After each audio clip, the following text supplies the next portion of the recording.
Now I am explaining some important technical terms in the description of flower. पहला जो है complete and incomplete flower. Complete flower किसको कहते हैं? Flower having all the four roles, that is calyx, corolla, androecium and gynoecium is called complete flower. Incomplete किसे कहते हैं? One or more roles are missing in a flower, then it is said to be incomplete. Means androecium, gynoecium, calyx, corolla में से एक भी चीज़ missing हो तो उसे incomplete flower कहते हैं. Now I'm talking about the term bracteate and ebracteate.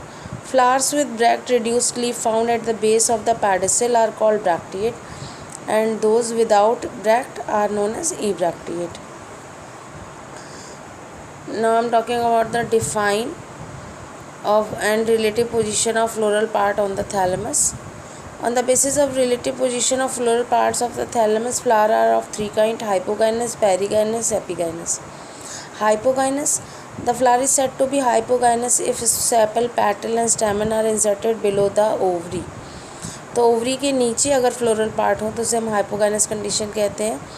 ऐसे फ्लावर में ओवरी सुपीरियर होती है, बाकी पार्ट ओवरी से नीचे होते हैं. In such flower the ovary superior and the rest of the floral organ inferior. Example है इसका Brassica, mustard and Lycopersicon esculentum tomato को बोलते हैं. Second one is perigynous condition. In rose, strawberry, plum, peach, etc. Thalamus form a cup-shaped structure around the ovary, and sepal, petal, and stamens appear to be inserted on the rim of the cup. Such flowers are known as perigynous, and the ovary as a semi-inferior. तो दोनों same position पे होते हैं, floral part भी और ovary भी perigynous condition में. Now I'm talking about epigynous condition. When the thalamus completely encloses the ovary and fuses with the ovary wall, and sepal, petal and stamen seems to arise above the ovary, the flower is said to be epigynous. तो epigynous में ovary जो है ऊपर होती है, floral part नीचे होते हैं.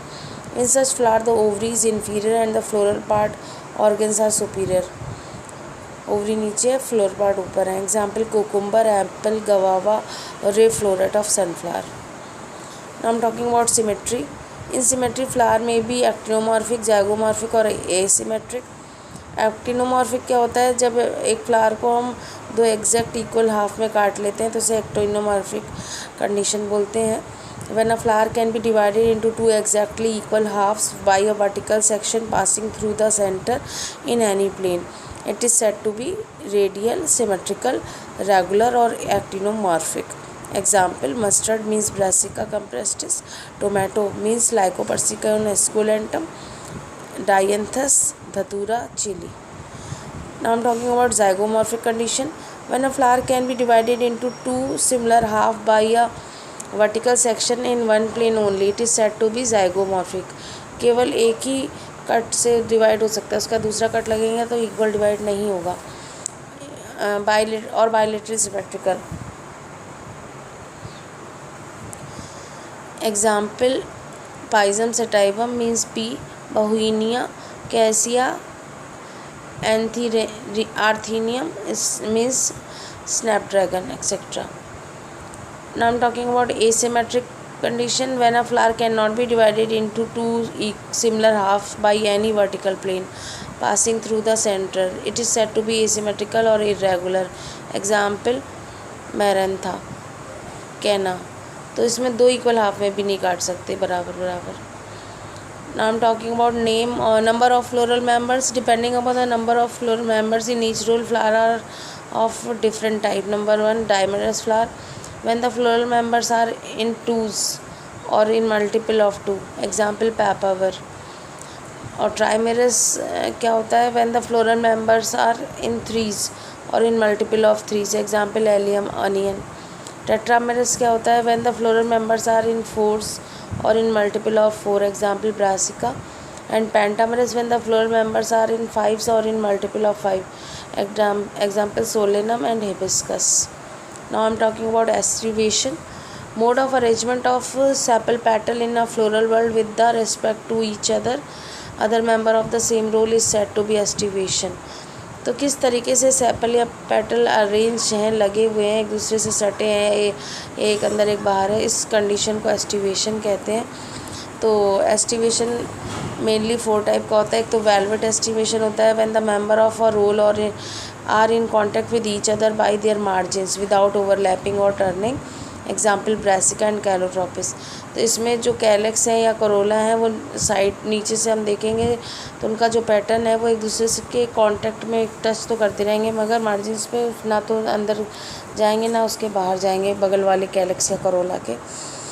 Second one is twisted condition, contorted भी बोलते हैं इसे। When the member of whorl rolled up in such a way that one margin of a member cover a margin of the next member and the other is covered by one before it. In a cross section they appear a curved spoke in a wheel. Example hibiscus, that is China rose, abelmoschus, that is ladyfinger, and gossypium, that is cotton. तो twisted में एक अंदर और एक बाहर होगा, मतलब हर calyx या फिर करोला का एक हिस्सा अंदर होगा और दूसरा हिस्सा बाहर होगा बगल वाले कैलेक्स करोला के। Third one is imbricate estivation. Imbricate estivation, in imbricate estivation one member of the roll is exterior, one interior, and the rest three having one margin exterior and the other interior. Example Cassia caesalpinia. तो imbricate aestivation में एक calyx या फिर Corolla पूरी तरह से अंदर होगा अरेंजमेंट में और दूसरा बिल्कुल बाहर होगा, एक बाकी तीन में से एक अंदर एक बाहर की कंडीशन होती है। Waxillary, now I'm talking about waxillary of the 5 petal. The posterior one is the largest standard and nearly covers the 2 lateral petals. Wings, which is in turn overlap the smallest anterior keel petal. This one type of estivation is a characteristic feature of Papilionaceae corolla of the pea family. तो vexillary में एक तो बहुत ही बड़ा होता है petal, तो उसे स्टैंडर्ड बोलते हैं। फिर उसके अंदर नीचे 2 होते हैं, उन्हें बोलते हैं विंग्स। फिर सबसे नीचे उसके भी अंदर 2 छोटे से होते हैं जो आपस में जुड़े रहते हैं, उन्हें बोलते हैं कील। तो ये जो है मेनली आपको पी फ्लावर में देखने को मिलता है। Now I'm talking about define of the parts of the flower, that is calyx, corolla, androecium, gynoecium. तो कैलेक्स क्या है? Calyx is the outer most whorl of the flower and the members are called sepal. Generally sepals are green, leaf-like, and protect the flower in the bud stage. Second one is corolla. Corolla is composed of petal. Petal are usually bright color to attract insect for pollination. जब ये सब जुड़े होते हैं तो इसे हम गैमो condition कहते हैं. When the